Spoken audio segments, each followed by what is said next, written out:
What would you do if someone close to you died today? Would you call 911, the police department's non-emergency line, the coroner? Or would you just start Googling funeral homes near me? In today's episode, Jamie Sarche reveals what really happens behind the scenes when someone dies, and how a lack of planning can leave your loved ones not only grieving, but feeling pressured, manipulated, and financially drained. We'll also explore why skipping a funeral altogether can backfire, and how pre-planning might be the ultimate act of love. Welcome to the Death Readiness Podcast. This is not your dad's estate planning podcast. I'm Jill Mastriani, former estate attorney, current realist, and your guide through wills, trusts, probate, and the conversations no one wants to have. If your Google search history includes, "Do I need a trust? What exactly is probate? And am I supposed to do something with mom's will?" You're in the right place. I went to a wake earlier this week. I don't like going to wakes because, even as the host of the Death Readiness Podcast, I don't like seeing a dead body. The funeral home was simple and quaint, what you would expect in a small town. I walked in and, feeling nervous, I avoided the casket altogether. Instead, I went straight to the family to offer my condolences. On my way out, I saw the grandkids, who are about my daughter's age. I told them I'd talk to their dad and see if they could come over the next night for some lake fun and dinner. I wanted to give them a chance to be kids for a little while. Dinner didn't turn out terribly well, but the good news is that the evening wasn't just about the food. It was about giving a grieving family a change of scenery. It was about watching the kids swim in the lake and hearing them laugh. It was also about giving the adults an evening when they didn't have to think or plan. When someone close to you dies, even when the death is expected, it has a way of knocking the wind out of you, with grief and decisions hitting all at once. That's why I wanted to better understand what really happens when someone dies, beginning with that first practical question: what do you do with the body? From that sobering starting point, we can learn how to make things a little gentler for the family and friends left behind. I invited Jamie Sarche back to the podcast because I had questions that I think you have too. Jamie is the director of pre-planning at Feldman Mortuary in Denver, Colorado, but she's also an educator dedicated to tackling taboos and easing fears around death. I knew she could answer our questions in a way that feels comfortable and that can guide how we plan for and respond to death in the future. Hi, Jamie. Thanks so much for joining us again.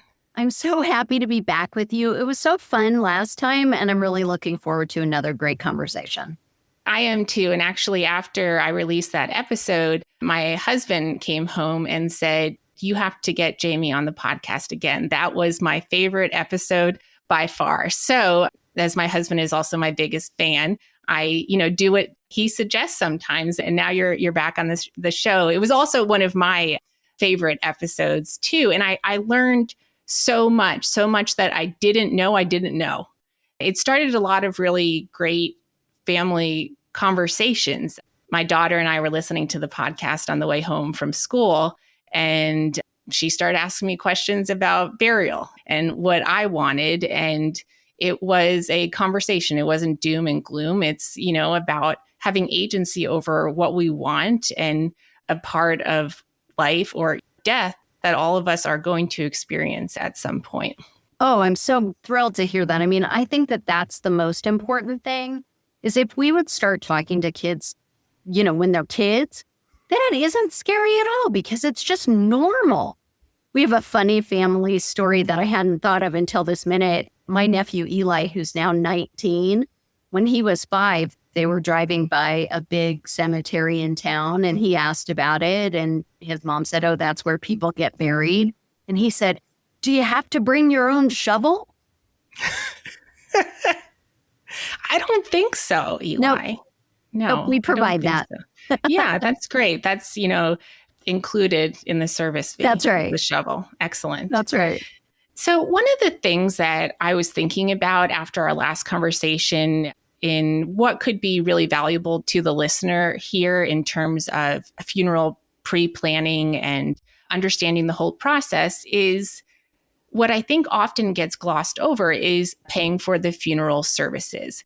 So assuming somebody has not pre-planned and there's a death, practically, what does that look like from your perspective when a family comes to you? How are they coming to you? Who's making decisions? And when do you have the authority to act on whatever somebody is telling you? Yeah. So let me tell you kind of the process when there's a death, how they physically get to us, and then what happens after that. When there's a death, we get a call from medical authorities. So maybe that's the coroner's office. Maybe that's the hospice. Maybe that's the hospital. We have to have permission from an authority to allow us to come pick up that body. And that means that the death has been reported and the body is released. There are some times that there would be a hold on that body. And that's when those authorities, the coroner specifically, is concerned that it wasn't a natural death. They're concerned that the nursing home that the person had been in, that there had been a fall. So maybe that person was being over-medicated or something like that. Or maybe they're concerned that it was a crime. And so no funeral home can pick up a body and bring it into its care until it's been released. So if somebody dies in the home, who is the appropriate person for the family to call to notify of that death? 911, unless the person has already been under hospice care, which is really one of the great reasons to have hospice care, because when somebody dies, it feels like an emergency. It, in some cases, is an emergency. Right. But if somebody was ready to die, you don't necessarily want the EMTs coming in trying to do CPR or whatever. So if somebody is at the end of their life, they can qualify for hospice care.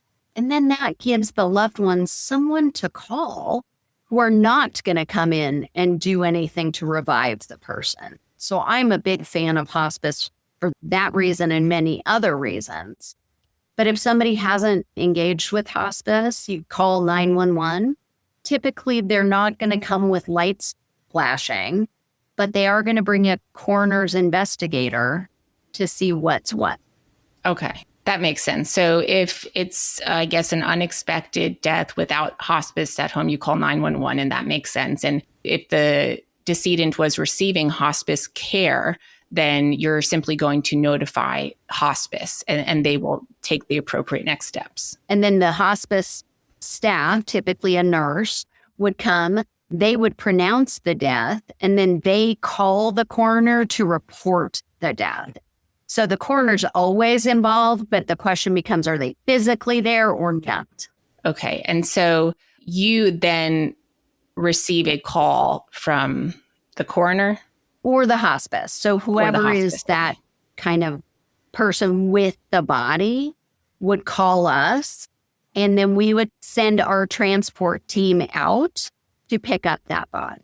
And presumably there is somebody affiliated with the deceased person who's saying to call Feldman Mortuary.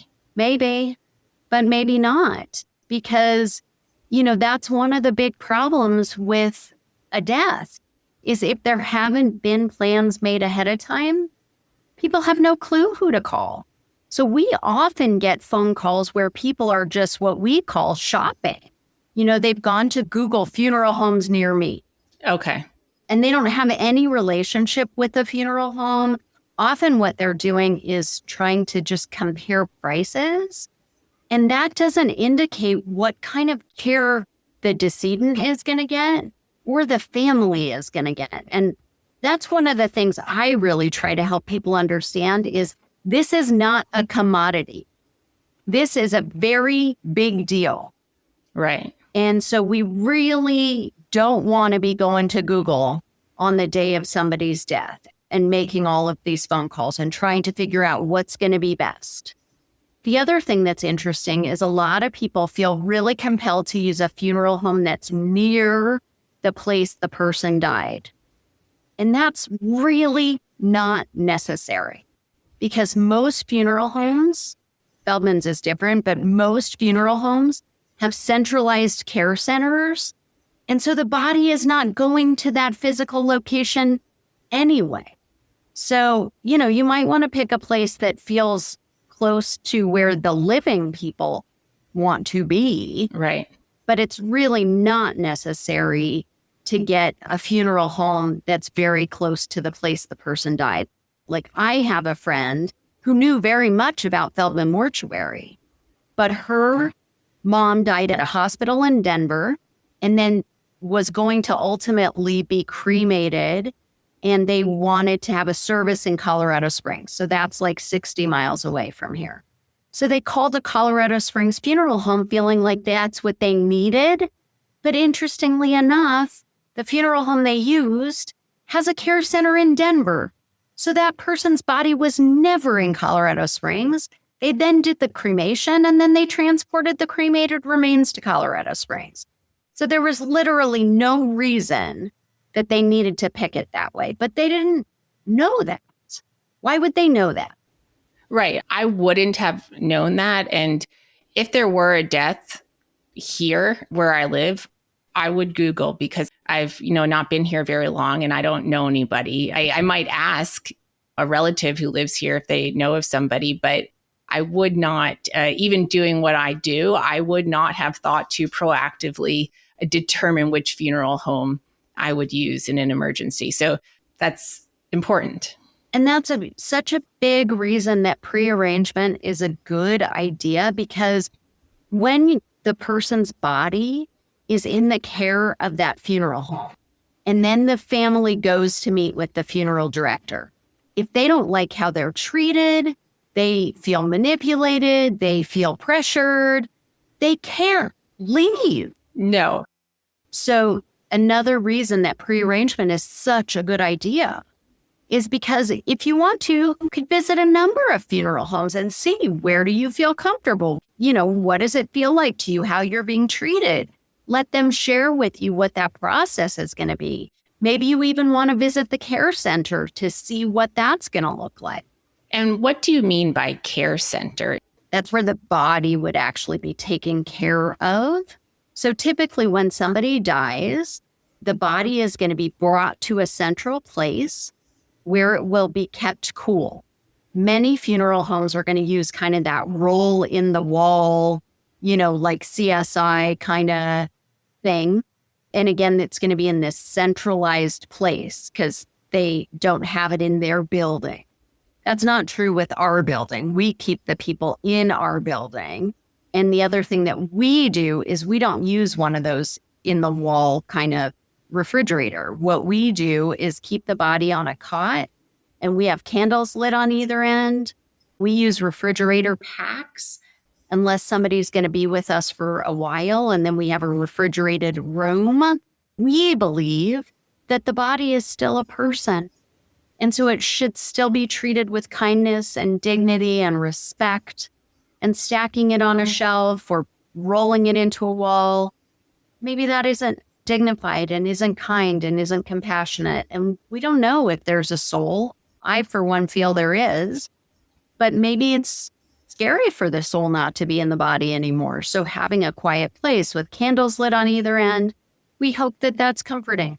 And it's comforting to the living people to know that that's how their loved one is being cared for. Right. And we'll get to that a bit later, talking about what's important for the living people. But I wanted to go back to Feldman Mortuary getting a call that there's a body that needs to be transported. Then you start conversations, I assume, about what happens to the body. And part of that is for Feldman Mortuary determining who you are authorized to take directions from. Yeah. It's a challenging situation sometimes. Typically, we're going to meet with family members. And Colorado has a very listed out way of who's in charge. The spouse would be the first person. If they don't have a spouse, the living adult children. If they don't have living adult children or they themselves are not an adult, it would be the parents.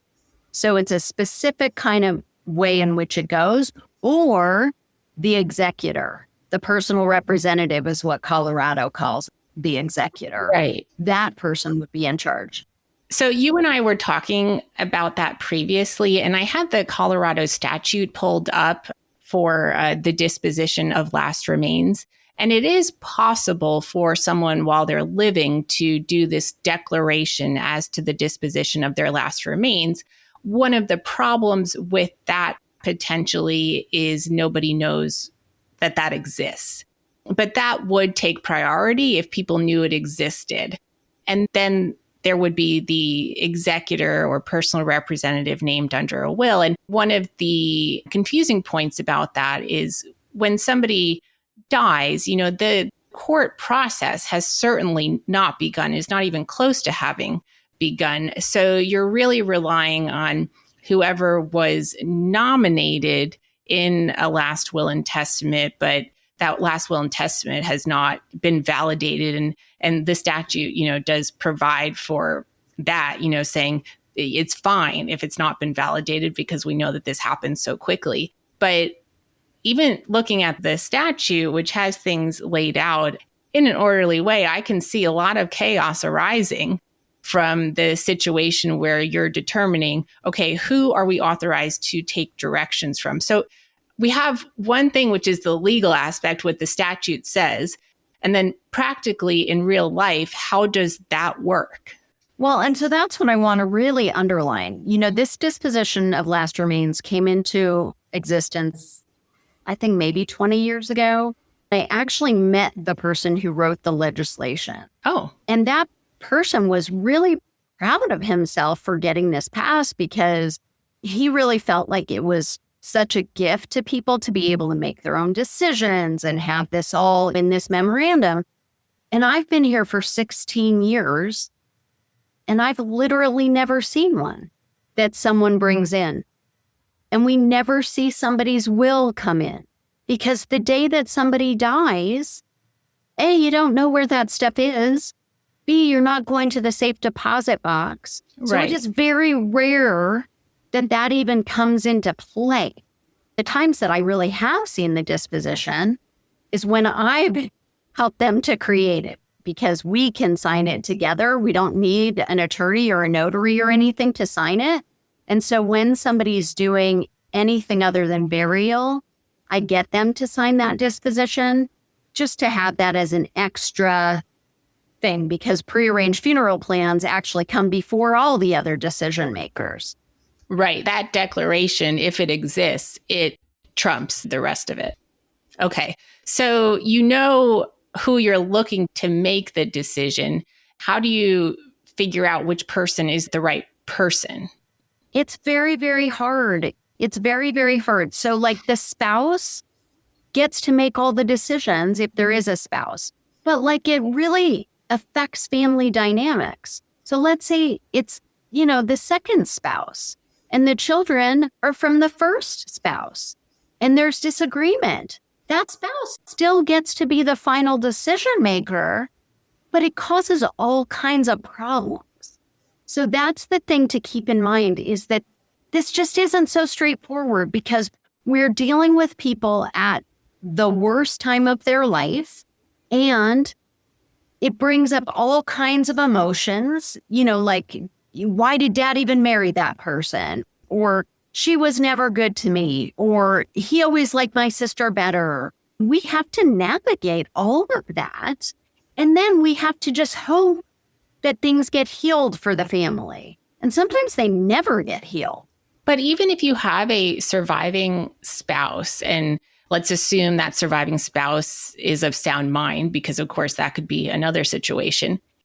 But assuming that spouse is of sound mind, there's a huge range in the cost for the services that you're providing. And I could see a surviving spouse feeling potentially a lot of pressure, whether it exists or not, to spend a lot to do the right thing. Or if you have no surviving spouse and it's the adult children, feeling like, okay, we need to do this for mom or for dad. We need to go the extra mile, even to our own financial detriment, when potentially that's not what mom or dad wanted.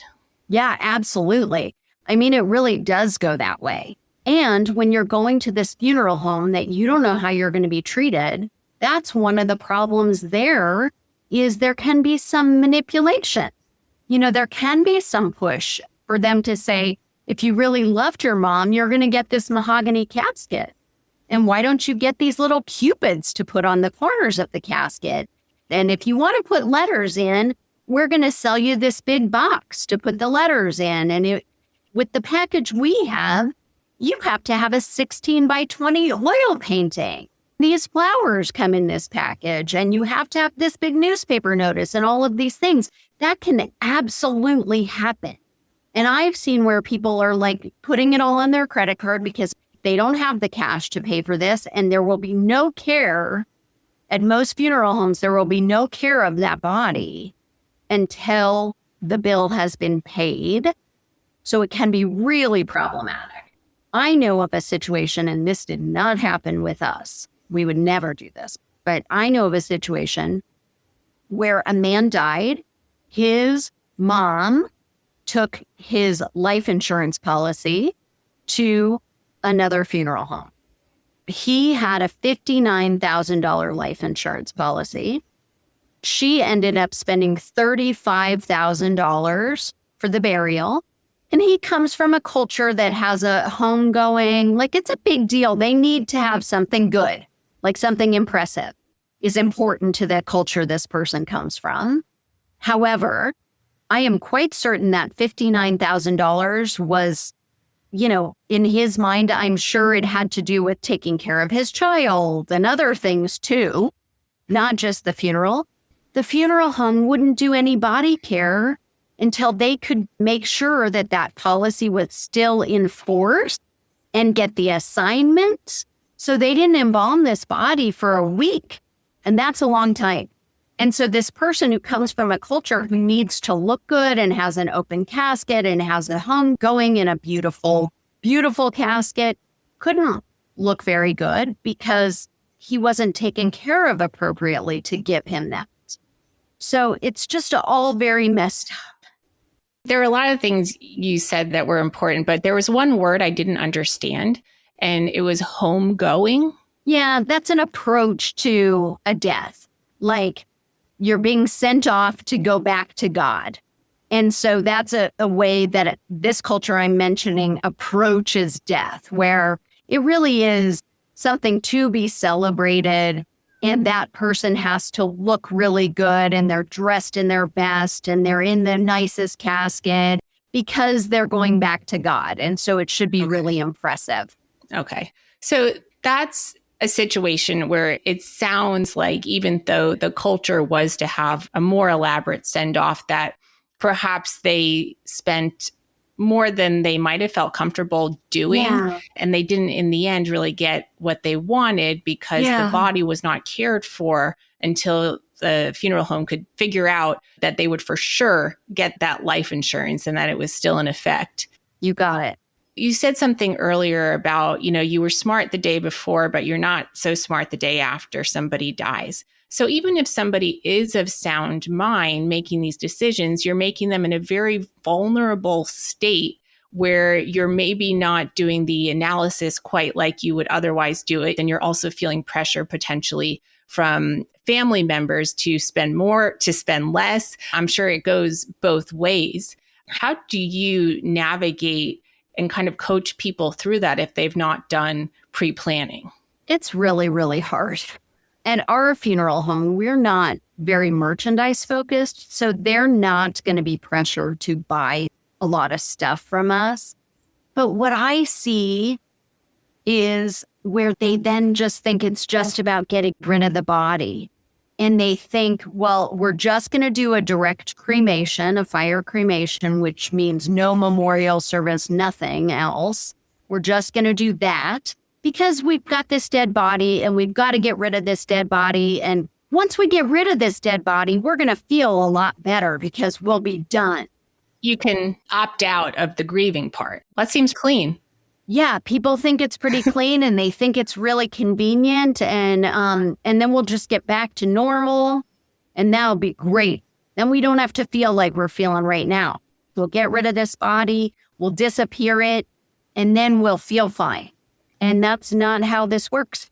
Well, I think also if somebody is listening to this and thinks, oh, I don't want my family to have to pay a lot for a funeral service, I'm just going to tell them, just don't do anything. Just cremate it, whatever's the cheapest, just do it. No service, don't worry about it. Yeah. I think that the person who's saying that is thinking, I want to protect my family from going through this process. And I would say that I'm one of those people. Before having conversations with you, I would have thought that that was the way to do it. Just be done with it. But then when we were talking previously, you were telling me about how the grieving process is so important. And honestly, I had thought, it's just fluff. We don't need to grieve. That's not important. But now I see it from a much different perspective. Can you tell us about the importance of grieving and how maybe you can't opt out? Yeah, we want to opt out because grieving is hard and painful, and our society is telling us to just get on with it. Our society is saying that it's a negative emotion, and our society even medicalizes grief. So it's really quite fascinating. And I think that the funeral business, quite honestly, has been colluding with our clients to say you can opt out. And I really just learned this. For the last 16 years of doing this work, I have always said, I want to give my client families the most healthy and healing bereavement they could have. And I meant it. But a few weeks ago, I went to this workshop done by Dr. Alan Wolfelt. Can you spell his last name? Yeah. Wolfelt. Okay. Alan Wolfelt? Alan Wolfelt.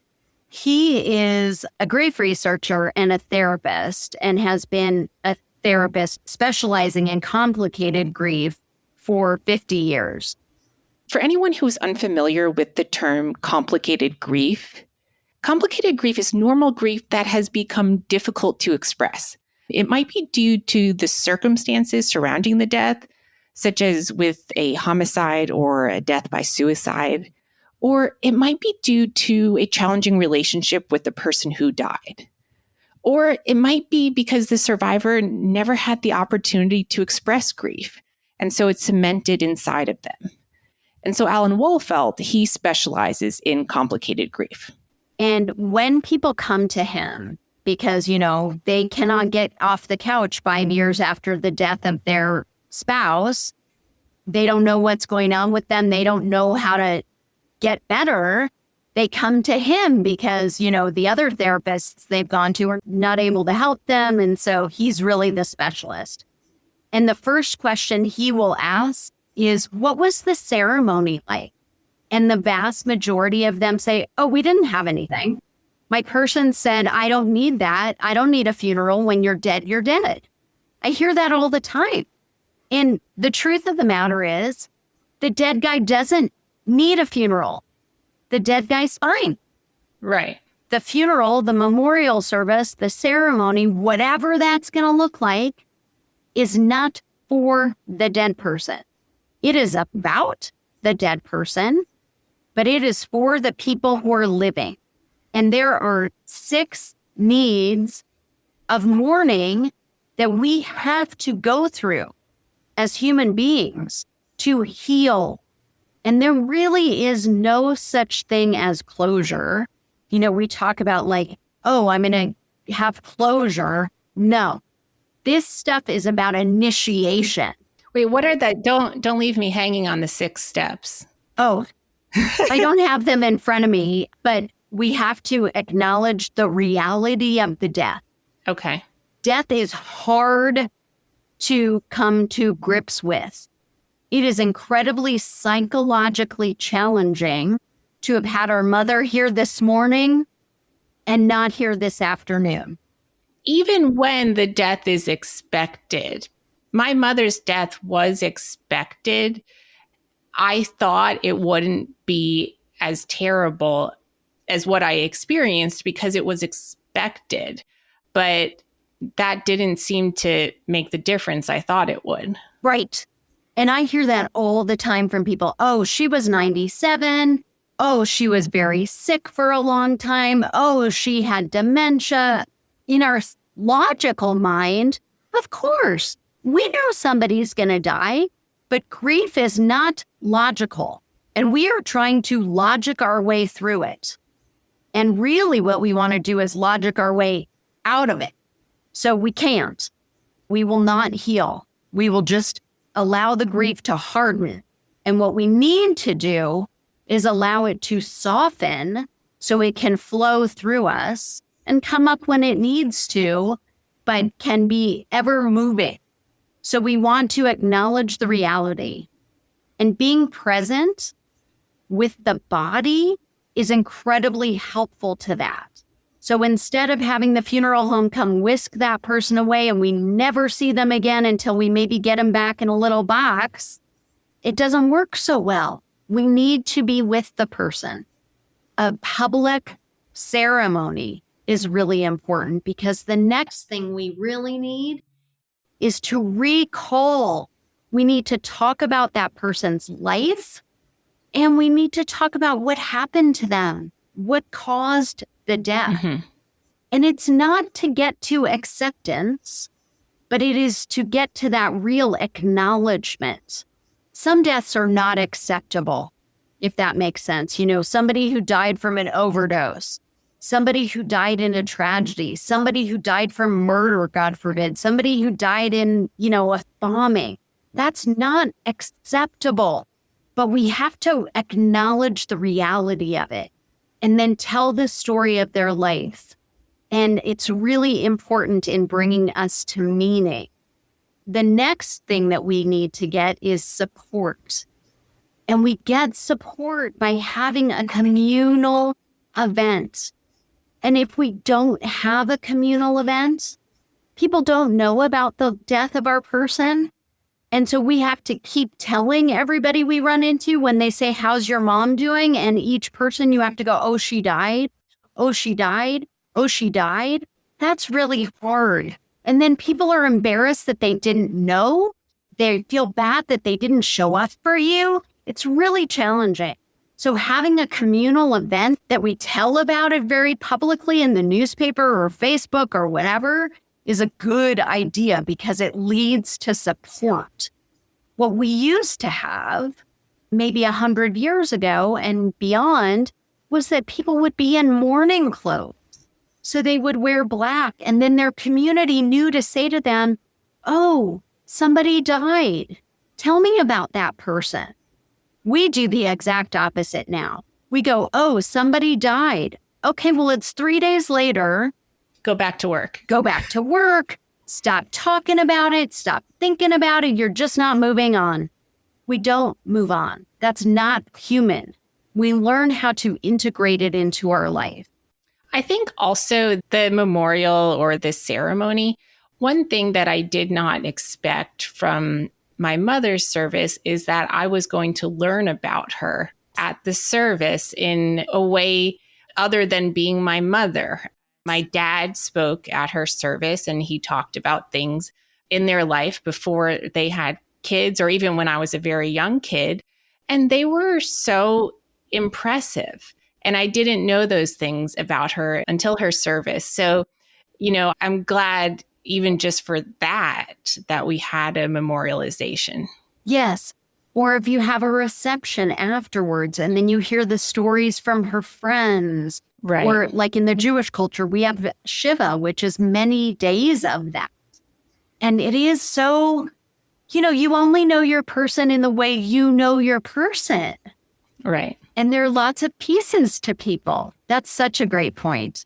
And ultimately, when we go through these 6 essential needs of mourning, and I'll send you something that you can put in the show notes. Okay, great. When we go through the 6 essential needs of mourning, we get to meaning. And having meaning is super important for us as human beings. And that doesn't mean that we can feel like, oh, it's fine that that person died, or I don't need to have them in my life anymore, or I'm just okay now. That's not what it is. But it's a way to integrate their life and the life without them into our life. And it's a lot of work. Grieving in a healthful way is a lot of work. And so when I talk to people after they've had a death, I say to them, oh, I'm sending you so much strength. And then what I say after that is, what I mean by strength is the strength to allow yourself to feel. It's not stoicism that we should have after a death. It is the strength to feel whatever we feel.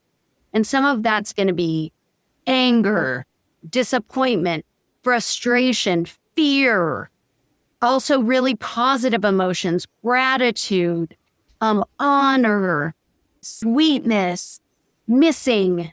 You know, missing is like a beautiful emotion in my mind. Mm-hmm. And one of the things I want people to recognize is that grief is the mirror of love. Not grieving is indifference. Yeah, that's interesting. And like I said, I have not really been in tune necessarily with emotions or grieving, but I do think it's really important to keep talking about somebody. I've adopted both of my kids after my mom died, so they have never met her, but I do talk about her a lot, and I use phrases that she would use. My daughter will say, you know, I'm XYZ. Isn't that what your mom used to say? Isn't that what your mom would call me? And one of the greatest regrets I have is that my mother never met my children, because she would have been, you know, an amazing grandmother to them. But the best that I can do is make sure that they know who she was and, you know, what she would have provided to their life. Well, and that what you're sharing is that relationship still continues. Mm-hmm. So you're not able to, well, maybe you are. Most people are going to have a little trouble, like, knowing that person still exists somewhere. And maybe it's just in memory, or maybe, you know, you have a belief that the soul is somewhere else. Maybe you're getting messages from that person. I don't know. But there's still a relationship. A relationship doesn't end. The physical relationship might or does, but we can still have an emotional connection to that person. And all of the stuff we're talking about with ritual helps us to create that. And so it's really, really valuable. I would like to kind of get back into the funeral home itself and the transactional nature of it, because I think we might have some people saying, okay, when they first heard about how you could end up spending a lot, then they say, okay, don't do anything. I don't want anything. And now they've just heard us say, no, you need to do something. Where's the happy medium there? And I know, at least legally, right, you should be able to be reimbursed from the deceased person's estate for the expenses you've paid. And what is legally allowed and what happens in practice are not always the same thing.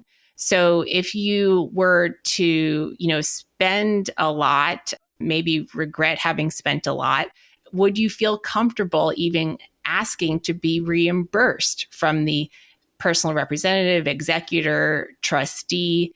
And if you're not the person serving in that role, the person who's paid for the services, will you get reimbursed? Will they be considered reasonable?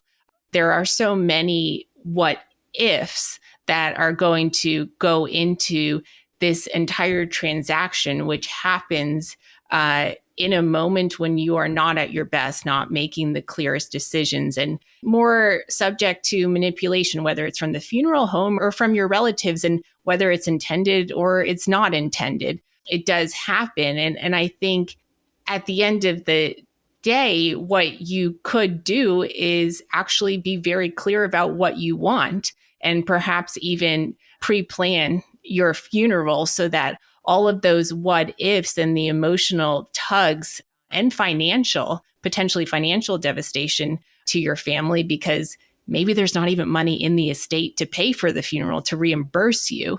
So maybe the most thoughtful thing to do is to plan and pay in advance. Well, it is the most thoughtful, and it's the financially best thing to do as well, because keeping in mind that funerals double in cost every 7 to 10 years. So when you do it now, most funeral homes will guarantee their prices. So you could get 2025 prices for a death that doesn't occur until 2045 or 2055. I did my own funeral plans when I was 42. I'm 56 now. Please God, my stuff is not going to be needed for a very long time, but I don't know. And so it's financially the best idea. And it is best for your family because they don't need to have to make all these decisions at their worst and figure out where to go and all things we've already talked about. The other thing with the reimbursement is people need to recognize it takes a long time for that estate to be set up. Right. Absolutely. If you are going to be reimbursed, right, it's going to take a long time. How long do you see that happening? If there's a probate estate, you'd have to file a claim against the probate estate to be reimbursed for funeral expenses. I was just looking at a case in which the individual who paid the funeral expenses took too long to file a claim. In that case, more than a year, and she was not able to recover those funeral expenses. But regardless, you need to file a claim, and reimbursement would only be for those expenses that are considered reasonable. In Tennessee, where I practiced, the priority of claims starts with the cost of administration of the estate. And that includes compensation to not only the executor, but also the executor's attorney. Only after those expenses are paid are claims for reasonable funeral expenses allowed. Now, we know that estate administration takes a while. Some creditors have an entire year to come forward to make a claim. The executor isn't going to want to get caught where they paid too much for a funeral claim, maybe in excess of what might have been reasonable, and then doesn't have enough money for other creditors' claims. Yeah. So somebody could have this big outlay of money, or they're all putting it on their credit card or whatever, hoping to get reimbursed. And then it could take 6 months, 9 months, whatever. It could take them a very long time. So let's not leave our messes for people in that way. We know we're going to need this. Right. This is not a contingency. We know we're going to need this. So the other thing I want people to recognize is if they do a funeral plan with a funeral home, one of the things they get very concerned about is, what if I move away? Most funeral homes are going to hold that money in a life insurance policy that is owned by the insured. It might be designated and assigned to the funeral home, but it doesn't get paid to that funeral home until the death occurs and they submit their death certificate. When I do this work, if somebody moved away, the insurance just goes with them. I would even help them find a funeral home if they move somewhere else. So what I always say to people is like, are you moving in 6 months? If you're moving in 6 months, okay, wait until you get there. If you're thinking, well, someday, if my kids want to move me when I'm 90, I need to be able to do that, this will go with you. So it's so smart. So if you are pre-planning, prepaying, when you say the insured, meaning the person, who's planning for their death, owns the policy and there's an assignment to the funeral home, it sounds like it's like any life insurance policy you own, and you can change that beneficiary to a different funeral home later. That's right. Okay. That's right. It is like any life insurance policy with one caveat, which makes it better than a normal life insurance policy, okay? So some people will get what is called final expense. Final expense insurance, like you see it on TV, it is something that you would pay to have a face value on the insurance. Let's say it's going to be $10,000. You pay the premium for your entire life. And even if you've paid in more for the premium, the face value is still always going to be $10,000. That's the death benefit. Sometimes what happens is people get that. They pay in for their entire life. They've paid in more than the value of the insurance. And then the funeral is $15,000. So final expense that is not attached to a funeral home. Okay, so final expense insurance is sold by insurance agents who are not affiliated with funeral homes. The goal is for it to be used for final expenses like medical bills and also for things like funeral expenses. If you named an individual as a beneficiary, the beneficiary decides how to spend the funds. You can make your wishes known, but there wouldn't be a requirement that the funds be used for a specific type of burial or funeral. But an insurance policy that is attached to the funeral home where they're guaranteeing their prices and then you pay for it over a time period. You do not pay for it for your whole life. Maybe you do a single payment and then it would just be what the cost of the funeral today is. Maybe you do it in 3 years or 5 years or 10 years, but then there's a life insurance component that if you die during the payment period, it's paid for. There might be some contestable period depending on your health, but that is available for your people. And if you live past whatever the payment period is, you're done paying. So for the guaranteeing of the prices, is that something that someone needs to look for in a contract that they're signing? Okay, so that should be spelled out. In my contract, it specifically says these items are guaranteed. And then there's a few things that we might pay on behalf of the person, like the clergy honorarium, the death certificates. We don't control those costs, so we don't guarantee those costs. Sure. But it says that specifically. And I even have a document that says these are the items that are not guaranteed. Okay. And then it sounds like the last piece, if you've done it all, just like when we were talking about if you were to sign this funeral directions declaration under the statute, it's really no good if nobody knows that you did it. Yes. Right? So you need to tell people. Yes. Or at least the people closest to you that this exists so that they know. And I know that you do give a magnet as well. And wallet card. You find that Feldman Mortuary magnet on the refrigerator or the dishwasher. That's right. And then you see that card in the wallet. That's a good indication that the person has done some pre-planning. That's right. Excellent. And I send a letter that says, here's what will happen at the time of a death. Well, this was super helpful, Jamie. Thank you for joining me again to kind of get into more of the practical details of how this all works in real life. Yeah, absolutely. Thank you so much. And you can see I still always fall into the emotional because I really do worry about that. The financial piece is really one thing, and it's a real important thing. And we really want our people to be okay. And so when we do this, we're giving them a path. We're saying, here are the steps for you to take when you don't know what to do. When somebody dies, it's really, really discombobulating. We don't know how to move forward, and we can still hold our people's hand, even when we're not here to physically do it. I think that is really important. And like I said before, I have generally kind of distanced myself from the emotional part. And what I've learned through doing this podcast and talking to more people is that there are so many other elements that are, if not more important, equally important. And for me, what scared me about the whole funeral planning process is, oh my gosh, it could cost so much money. What if you don't have the money? And that is a big deal. But I think also when you think about, okay, what if you don't have the money or you're pressured into spending money? That is a big emotional toll as well. So everything is interrelated, and you can't just think, okay, I'm going to worry about the money or I'm going to worry about the emotions, because they play off of each other. Yes, they absolutely do. And the other thing to just keep in mind is, like, if we don't have the money and we can't take care of the person as we wish we could, that's really going to hurt our grieving process too.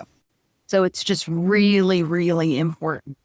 So part of all of this is having the conversations that a lot of us don't want to have, but having them so that we know what the expectations are and what people want or don't want, but try not to be one of those people who says, I don't want anything, because maybe that's not the best thing for the people you leave behind. But whatever does happen, it could happen in a way that does not drain the finances. Maybe be one of those people who says, what I really want is for you to have a healthy and healing bereavement, and let's figure out what's going to work to do that. What's going to help you? I'm going to figure out something that will give you a little bit of a path. Doesn't mean it has to be a fancy urn or a fancy casket or whatever, but some sort of communal event, even if it's dinner at somebody's house in their backyard, just be together and have some time to talk about the person. All right. Well, thank you. Thanks, Jill. In addition to serving as the director of prearranged funeral planning at Feldman Mortuary in Denver, Colorado, Jamie Sarche is a sought-after speaker who shares her deep expertise with audiences across the country.